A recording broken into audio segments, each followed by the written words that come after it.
রোজকারই স্নান করি। তোমরা ভাবছো আজকে কেন বলছি, মানে এখন স্নান করতে চলে আসলাম। আর স্নান করতে কার কার ভালো লাগে অবশ্যই কমেন্ট করো। দেখো আমি এখন স্নান করছি আর হাত পা ভালো করে ধুয়ে নিচ্ছি। কি ঠান্ডা ঠান্ডা জলে স্নান করতে একদম ভালো লাগে। আর তোমাদের কার কার ভালো লাগে অবশ্যই কমেন্ট করে জানাও। আমি দেখো স্নান করছি আর সেটাই তোমার সাথে শেয়ার করছি। দেখো আমার পাটা প্রচন্ড পরিমাণে নোংরা হয়েছে, সেই জন্য আমি ভালো করে ধরে দিচ্ছি।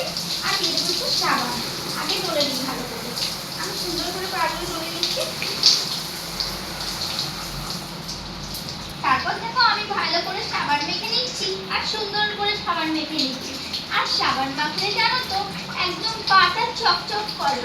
আর তোমরা সকলেই জানো পায়ে সাবান মাখলে পা চকচক করে, হাতে সাবান মাখলে হাত চকচক করে। কিন্তু সাবানটা কেন, এরকম সাবান কেন মাখতে হয়? তাই আমি ভাবি সবাইকে যদি ভগবান ফর্সা বানাতো তাহলে আর সাবান টাবান মাখতে হতো না।